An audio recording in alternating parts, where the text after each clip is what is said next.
The government never told me why these time travelers had to be stopped, only that they were dangerous anomalies.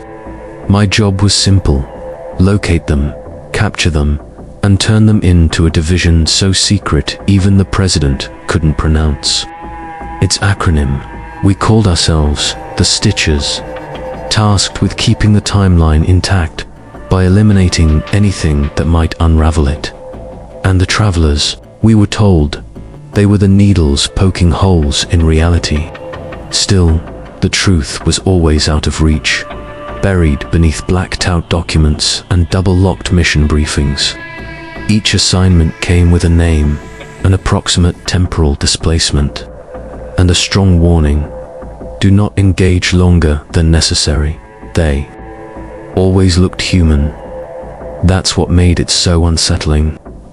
There wasn't anything monstrous about them on the surface: no glowing eyes, no robotic limbs, no signs of alien origin.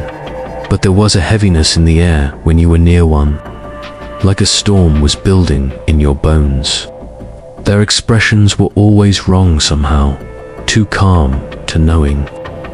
And then there was the way they watched you. Not with fear or confusion like a normal fugitive, but with familiarity, like they'd seen you before. Like they were waiting for something to click. That something clicked during my 8th extraction.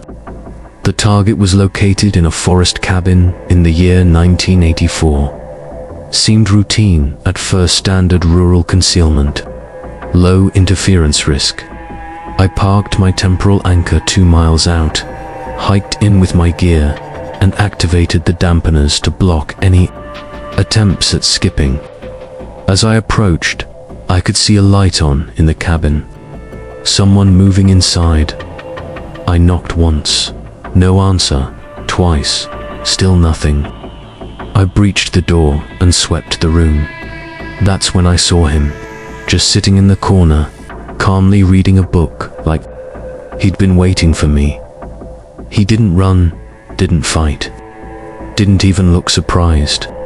He just slowly closed his book, looked me directly in the eye, and said, "It's strange meeting you like this again." My weapon didn't tremble, but my heart did. There was no way he should have known I'd never seen him before in my life. Or at least, I didn't think I had. Something about his face felt familiar, like the face of an old friend you barely recognize after decades apart. Or maybe a mirror image from a memory you were never supposed to have. I followed protocol, bound him, searched the cabin, called in extraction. But I couldn't stop thinking about what he'd said. And then, just as the transfer beam began to activate, he whispered something else. "You'll understand after Anchorage. That's where everything starts to unravel." I froze. Anchorage. That was a sealed site. No active operations. No cleared missions. I'd only seen it mentioned once, deep in a classified file I wasn't even supposed to read. I turned back to ask him what he meant, but he was already gone. The pod had taken him, just like the others, vanished into the black corridors of division control. That night, I couldn't sleep. His words repeated over and over in my head. Meeting you again. What did that mean? Was I destined to become one of them? Had I already? It felt like someone had taken the linear thread of my life and tied it into a knot. The next morning, I checked the facial recognition logs, just to satisfy the growing itch. And that's when the floor fell out from under me.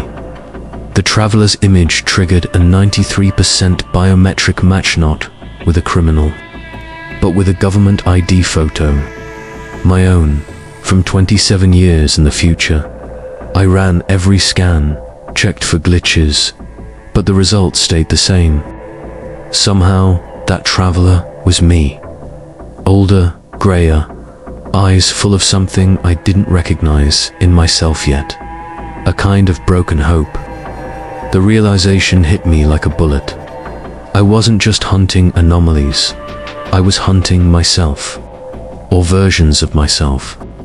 Or maybe I was the anomaly all along. I requested the footage of his interrogation. Unsurprisingly, it was locked. Clearance level Amica Black, the highest level. Not even field agents were granted that kind of access. I filed a request under a dummy account, hoping it would slip through the cracks. It didn't. Within an hour, my terminal went dark. My access revoked. My clearance suspended for unauthorized surveillance of secured assets. Someone knew I was getting too close. That night, I found a handwritten note in my coat pocket. I live alone. I never take that coat off at work. I still don't know how it got there. The paper was crumpled, edges torn. Just 6 words, scrawled, in shaky handwriting. Don't trust them. They're not human. Now I'm watching everyone. My supervisors, my handlers, the agents who trained me. Some of them blink too slowly. Some don't blink at all. I've started leaving notes for myself, recording conversations, trying to trace my own steps through the past. But the future is catching up fast, and I'm starting to think there's a reason we're ordered to hunt time travelers on sight. Because eventually, if we don't, we become them. The first time I caught a time traveler, I expected something cinematic, a swirling portal, a machine crackling with blue light. Instead, I found a woman in a yellow raincoat sitting on a park bench, calmly feeding pigeons. She looked completely ordinary, mid-30s, brown eyes, faint scar under her lip. The only strange thing was the way she smiled at me as I approached, like she'd been expecting me. "You're late," she said. "By 4 minutes, to be exact." That set me on edge. My arrival had been timed down to the millisecond, and no civilian should have been able to detect it. But this woman wasn't a civilian, was she? She was from after. From some point down the road humanity hadn't reached yet. I activated the temporal dampener around us, just to be safe. She didn't resist when I told her to stand. She handed me her bag, raised her arms, and said, "It won't work the way they told you." At first I assumed she meant her escape. Some travelers tried to play mind games, disorient the agent until they could vanish. But this wasn't like that. She didn't look afraid. She looked ... resigned, like someone who had already lost everything and accepted it. That look stayed with me even after the transfer pod took her away. After that mission, I started noticing inconsistencies in our tech. The stabilizer on my regulator would fail at random intervals. Sometimes, my tracker would record me in places I hadn't been. Once I woke up with blood under my fingernails and no memory of what I'd done for the past 6 hours. I reported it to my supervisor. He smiled too widely and told me it was just temporo vertigo, common among field agents. I didn't buy it. Then came the red files. Classified targets, no pictures, just coordinates, rough timestamps, and a priority clearance marked urgent. I was told not to ask questions, just grab them and return. But these missions felt different. The locations were remote, always isolated abandoned facilities, underground bunkers, desert ruins, and the targets. They were already dying, bleeding, coughing, sometimes whispering things I couldn't understand. One of them grabbed my hand just before he collapsed and said, "They're copying us. You think we're the anomaly, but we're the warning."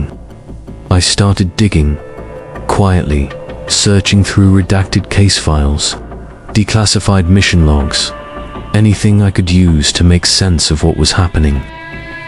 I found patterns. Dozens of travelers apprehended across decades, but the biometric matches kept looping. Same names, same faces, appearing every 20 years like clockwork. Clones, replicas, or just people caught in a repeating loop. The more I uncovered, the more I realized how little control I actually had. I wasn't stopping them, I was recycling them again and again. Then something happened I couldn't explain away. I was assigned to a target listed only as Eco 6. No background, no mission brief.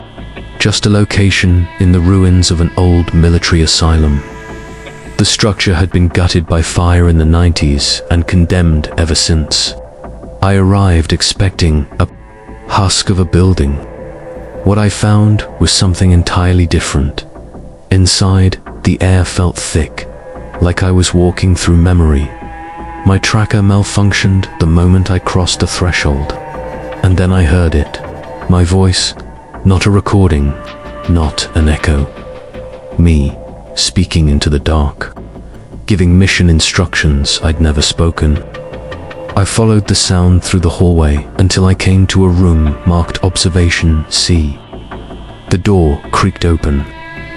I saw myself inside, older, scarred, whispering something to the wall. He turned as I entered and froze. So did I. We stared at each other for what felt like hours. Finally, he smiled. Still following orders, huh? I raised my weapon, heart racing, hand shaking. What is this? Who are you? I asked. He didn't answer right away, just pointed to the corner of the room, where a figure stood quietly, almost blending into the wall. I hadn't seen them before. They weren't wearing the usual traveler clothing. Their skin was grey. Their eyes were glassy and black. No emotion, no breathing, just watching. They're not from time, my older self said. They're from outside of it. Before I could react, the figure vanished laterally, blinked out of space like it had never been there. When I turned back, my older self was gone too. No trace, just a whisper on the air. They use us to clean their tracks. I ran out of there like hell was on my heels. My reports were ignored. My footage was wiped. My equipment replaced. But the memories stayed. That day was a crack in the mirror, and everything since has been broken glass. I don't know who I'm hunting anymore. And worse, I don't know who's hunting me. It was supposed to be a routine capture. I had traced the target to an abandoned rail yard, deep in the industrial sector of the city, just like dozens of other operations. The sun had already dipped below the skyline, and the shadows stretched long across broken tracks and rusted freight cars. I'd been briefed. Middle-aged man, wearing a dark coat, presumed unarmed, believed to have knowledge of future classified tech. But when I got there, I didn't find a man. I found a child, older than 8, standing, barefoot on the gravel, with eyes that looked centuries old. He didn't flinch when I approached, didn't even blink. I asked his name. He gave one, but it didn't sound human. It had too many syllables, too many soft consonants that rolled off his tongue like wind through hollow bones. I tried to scan him, but my equipment shut down, immediately flatline across every readout. The boy looked up at me with a tilted head, almost curious. Then he said something I'll never forget. "You've met me before. You just don't know it yet." I froze. Time travelers always speak cryptically, but this wasn't a warning or a threat. It was a fact. He knew me. And something about the way he said it made my stomach twist. I tried to take him in, following the standard protocol. But as soon as I activated the stabilizer field, the world around us shifted. It wasn't just the light, it was everything. The smell of ozone, the way the air tightened like a vice, the sudden pressure behind my eyes. Then I saw them shapes in the fog, tall and wrong, walking with jointless grace. They didn't approach, they only watched. I shut down the stabilizer and the world snapped back like a stretched rubber band. But the boy wasn't fazed. He just looked up at me and smiled. "You brought them here," he whispered. "They follow the field." I cancelled the extraction, filed a false report, said the target had escaped, but I started seeing that kid everywhere in reflections, in passing crowds, even in my dreams. Sometimes he looked exactly the same, other times slightly older or younger, but always with those ancient eyes. It wasn't just me, either. Other agents started having similar encounters. Files began circulating, internally cases flagged as Echo-class anomalies. None of them officially existed. All involved children. All described temporal feedback. Some agents went missing. Others turned themselves in, muttering about recursion and loops and the hollow gaze. The deeper I dug, the more I found references to a theoretical concept I'd only heard in whispers: chrono-infancy. The idea that certain time travelers weren't actually traveling through time, but originating from outside it. Born in folds of time rather than points in it. Not cause, not effect, just presence. And those children, they weren't travelers. They were echoes, not of people, but of events, moments that left scars on time so deep they manifested consciousness. They wore the shape of children because that's how the mind processed something too vast, too incomprehensible to face. One senior agent, Anders, claimed to have followed one such echo through 15 separate timelines. He tracked it from a forest in 1986 to a crashed satellite in 2130. Every time it appeared slightly altered, and every time it whispered the same phrase: "We are the seed of memory." I asked Anders what he thought it meant. He just looked at me and said, "I think they're not trying to stop us. I think they're waiting for us to realize we were never moving forward in the first place." 2 weeks later, Anders disappeared. His quarters were sealed. All mention of him erased from our systems. And yet, the boy kept appearing, more frequently now. He would stand at the end of long corridors, just staring, or sit calmly in interrogation rooms that had been locked for years. Other agents began to believe we had inadvertently opened a kind of loop, one not caused by them, but by us. That by hunting time travelers, by capturing anomalies, we had created a wound in the fabric of time so deep it bled sentience. These children weren't here to escape or change time, they were time's retaliation, its response to the trauma we inflicted. The last time I saw the boy, he spoke my name before I even entered the room. He was sitting on the floor, drawing circles in the dust. Around him were symbols I had seen before in redacted mission photos, in the files that kept disappearing from the system. He looked up at me and said, "You're almost ready." I asked, "Ready for what?" He smiled, "To remember." Then he touched my hand, and suddenly I did. Flashes, images, memories that weren't mine but also were. I saw myself in a future where time had fractured. I saw my team hunted by reflections of themselves. I saw a facility buried under ice where children like him were kept in glass chambers, sleeping, dreaming, whispering across dimensions. I saw my own face screaming as something pulled me backward through time, not to the beginning but to the source. And above all of it, watching with stillness that broke sanity, was the boy. Always the boy. Not a child, not a person, a reminder. The moment ended, and he was gone again. Now I walk with that memory like a crack in my skull. I'm no longer sure who the enemy is, I'm not even sure we were ever supposed to win, because maybe time doesn't want to be hunted. Maybe it wants to show us what happens when you tear it apart too often. Maybe the echoes are only the beginning. We thought the prisoners were just criminals, dangerous, yes, but explainable.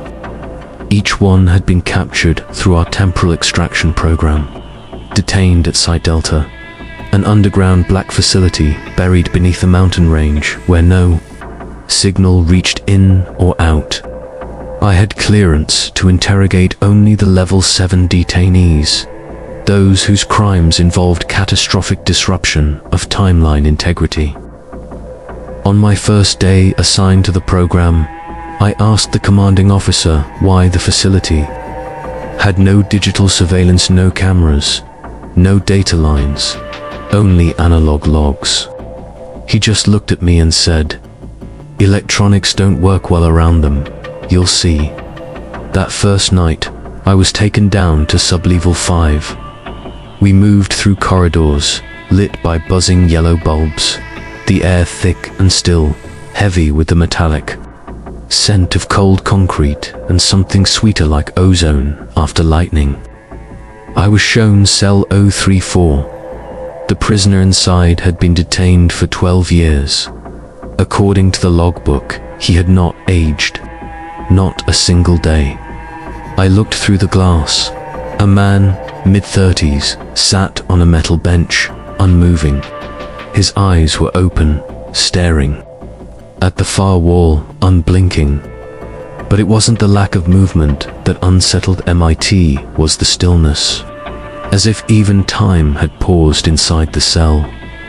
When I asked to interview him, the guards hesitated. Eventually, they agreed, warning me that the prisoner hadn't spoken in over a decade. The door creaked open. I stepped inside. The man didn't react. I introduced myself. Silence. I sat across from him and waited.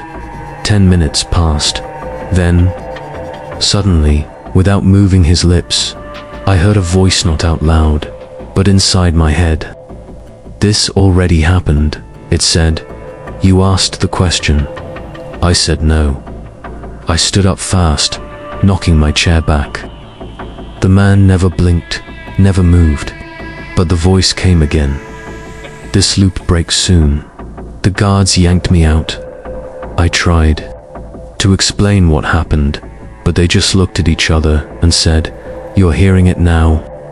That means it's starting again." I didn't understand. That night, I couldn't sleep.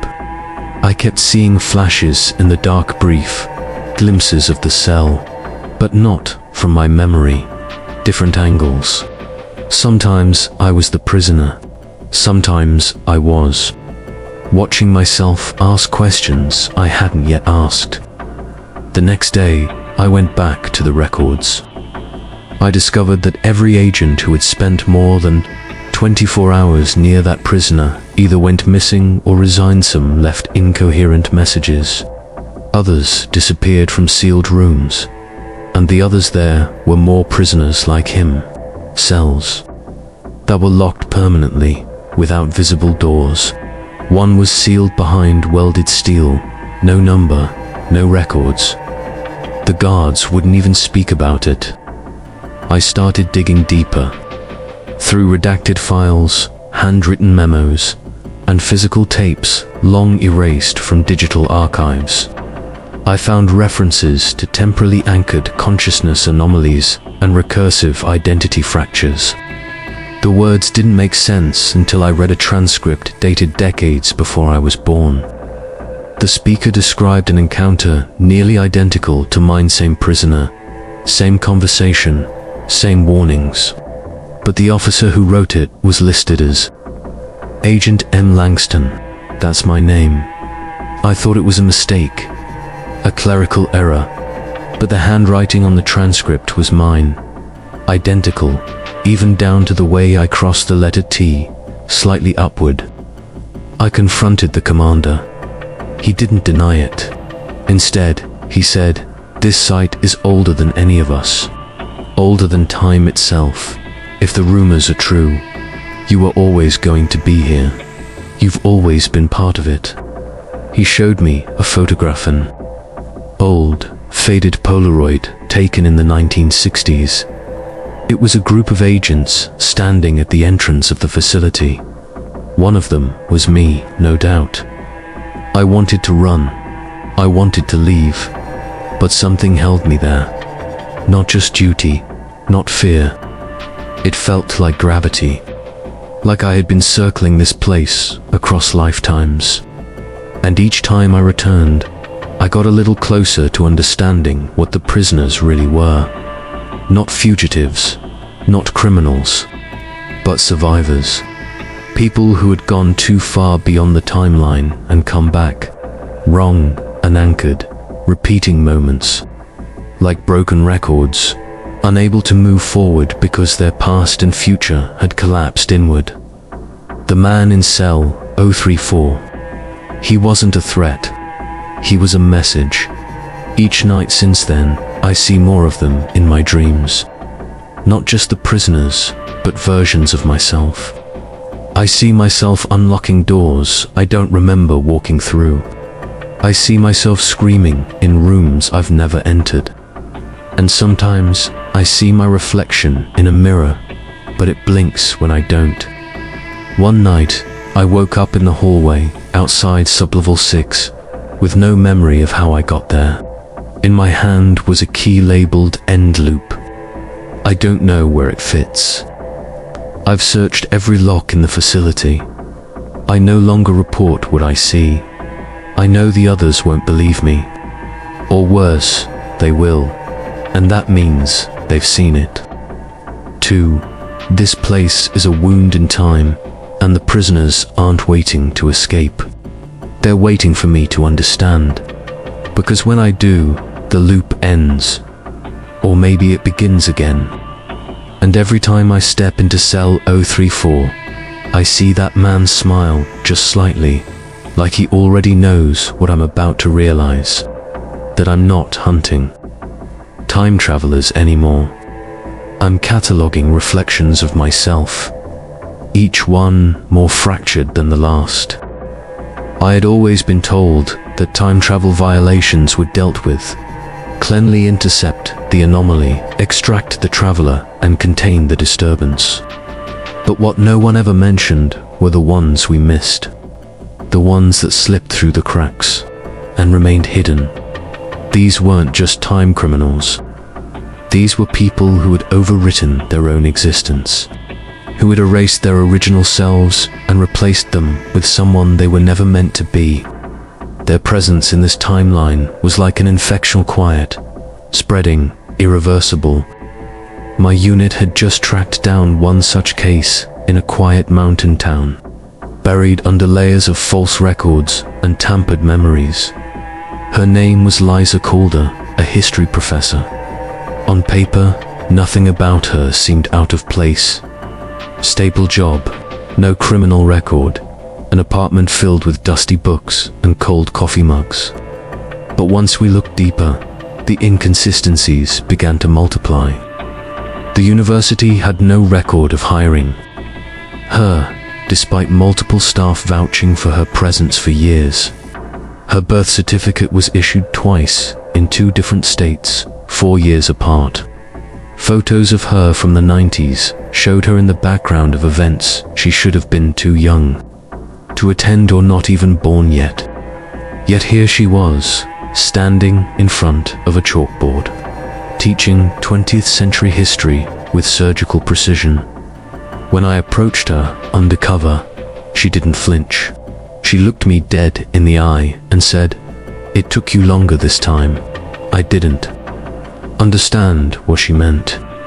Not until she pulled something from her desk drawer, small device made of brass and polished black glass. I recognized it.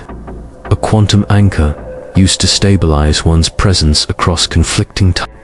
Only our agents were supposed to have them. She smiled and whispered, "You dropped this in 2039. That year hadn't even happened yet for me. My training told me to call for backup immediately, to have her neutralized, contained, wiped from the fabric of time. But something in her eyes, calm, weary, made me hesitate. She offered me coffee. We sat in her tiny living room, surrounded by ticking clocks and newspaper clippings from futures that hadn't occurred yet. She told me a story about how, in a previous loop, I had been the one who defected, who crossed into a forbidden decade and never came back. She had been the one to hunt me down. It always ends with one of us forgetting who we were, she said, and the other remembering everything. I asked her if she was trying to confuse me. She laughed, soft, sad. No, I'm trying to warn you. You're close to breaking the same rule I did. I reported nothing. I left the town and falsified the file. Officially, Liza Calder was a false positive, just a harmless historian. But I kept thinking about her. The calm she carried, the way she looked at me, not with fear, but recognition. I started noticing strange gaps in my own memory. Dreams where I walked cities that no longer existed. A flickering sensation when I looked in mirrors. I tried to shake it off, but it only got worse. I'd enter rooms and forget why I went in, then realize I was standing in a place I had seen before, years ago, in a future mission briefing that hadn't happened yet. One night, I received a package. No sender, no return address. Inside was a photograph of my oldest guard, holding the same quantum anchor Liza had shown me. On the back, scrawled in my own handwriting, "She's right, you've already done it."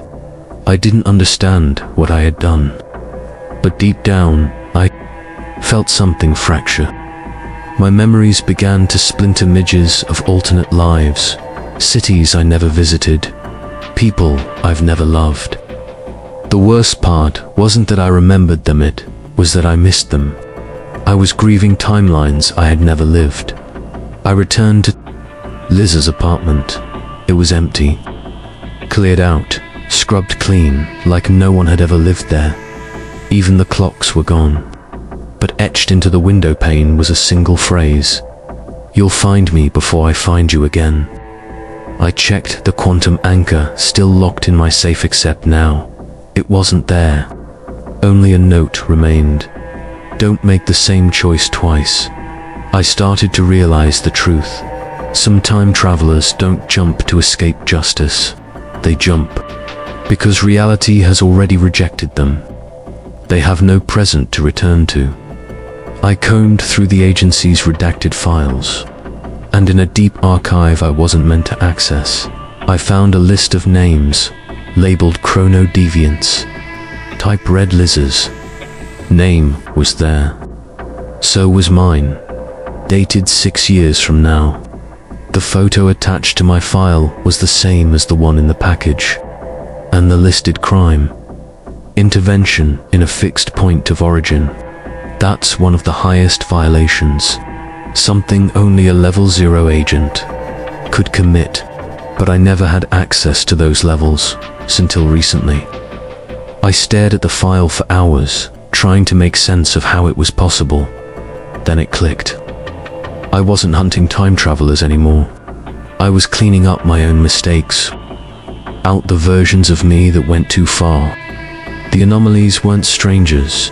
They were echoes, fractured reflections. I started to wonder if that was the true purpose of my assignment: to slowly erase all timelines but one.